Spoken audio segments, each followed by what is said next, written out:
begin.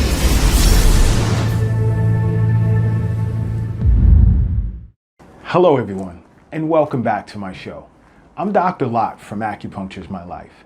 Now in this episode, I'd like to discuss the different stages of the common cold, which made for an interesting chat session with a few individuals who are overly concerned with catching a cold and possibly becoming infected with COVID-19.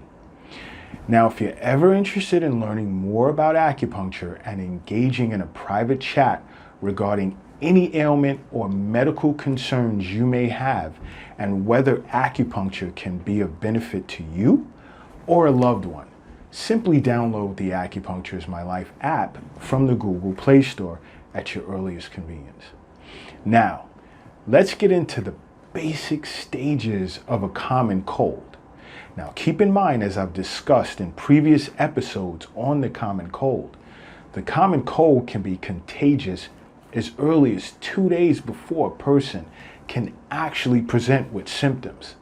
So this is why I see so many patients before cold and flu season, because most would like to nourish their defensive chi in light of the fact. And now I know you're all wondering, what's defensive chi? What is it? How does it work? Well, defensive chi in Chinese medicine is what protects the body from being affected by exterior pathogenic factors, which is the main function of defensive chi. Now, for the most part, defensive chi continuously nourishes the exterior energetic layers of the body, and the strength of the defensive chi determines our resistance to external pathogenic factors such as wind, cold, and dampness.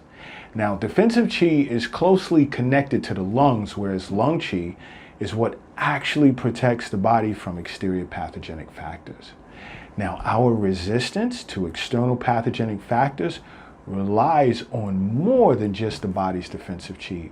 Our resistance also relies on nutritive chi and kidney essence as well. Now, later in this discussion, I will go over a case I treated earlier in the year in which I diagnosed a patient with lung chi deficiency. Now, with the coming cold and flu seasons, we have to push to avoid spreading a cold by constantly washing our hands, covering our nose and mouth when coughing and sneezing.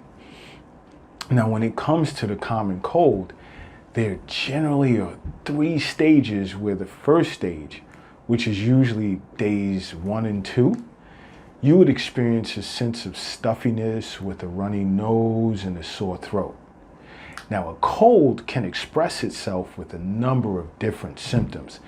These are usually the first common symptoms which serve as indicators of a virus attacking our respiratory system. Now, this is the next best time to see an acupuncturist to possibly minimize the amount of acupuncture treatment sessions in order to expel the pathogen. Now, during days 3 through 5, the nasal congestion sort of gets worse, and then there's a cough. Now, at this point, the pathogenic factor has begun to inhibit the dispersing and descending functions of lung qi, and there you have it, coughing. Interestingly, I had a patient earlier this year who I diagnosed as having wind cold attacking the lung, where she presented with an acute cough that was constant, and there was thin, clear sputum, and she'd had somewhat of an itchy throat. There was a version of cold, but no sweating, some body aches with a stuffy nose, and her tongue appeared like with a thin white coating. Whereas these signs, along with checking her pulse, I knew I had to release the exterior, expel wind cold, disperse lung qi to stop the cough. But I won't go into treatment protocol pertaining to this patient, because I promise I discuss a case on lung qi deficiency later in this episode. Now, back to days 3 and 5, nasal symptoms tend to peak around this period, where you may notice your nasal discharge has become like much thicker and potentially with a yellow or green tinge.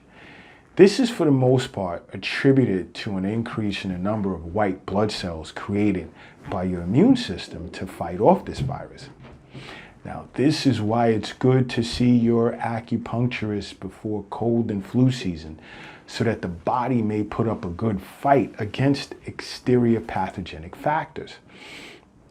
Now, but as you get better over the next few days following those days, you'll notice your nasal discharge will begin to clear up. And although a cough can remain because of the potential for postnasal drip as a result of the healing process of irritated nasal passages, now on days 6 and 7, you should begin to notice your symptoms are going away for some time. It can take, let's say, as long as 10 days, depending on the strength of your defensive chi, or should I say immune system.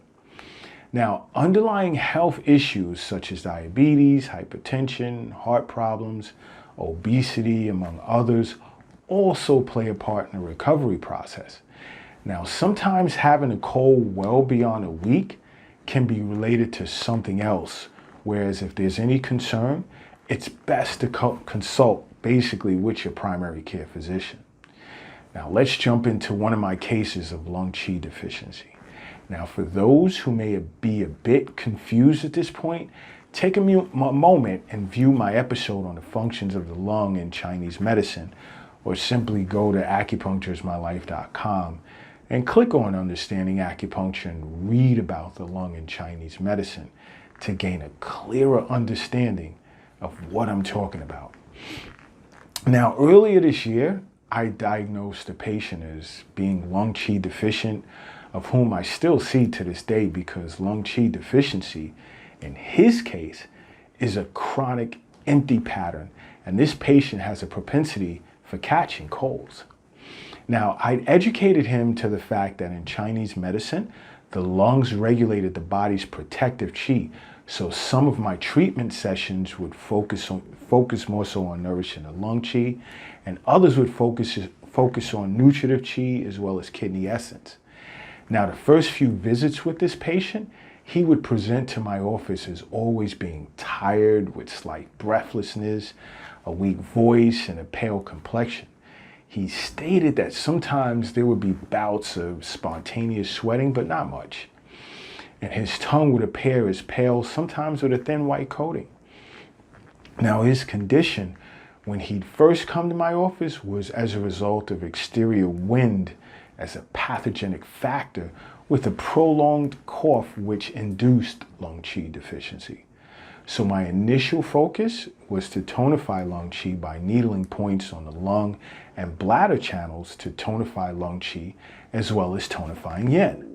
I also needle points on his stomach channel and conception vessel to tonify his stomach and qi, as well as tonify his lungs. Now, the patient's condition has greatly improved, and he comes from time to time for wellness visits, and he's glad he's doing so in light of the present pandemic. Now, I do remind him periodically to remain in touch with his primary care physician if he had any concerns at all, as well as to keep her informed as to his progress. Now, again, if you'd like to hold a private chat session with Acupuncture is My Life to discuss any concerns you may have regarding your present condition and acupuncture, or simply learn more about acupuncture as well as gain free access to telehealth, simply go to the Google Play Store and download the app at your convenience.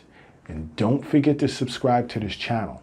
And until next time, acupuncture is my life. What's yours?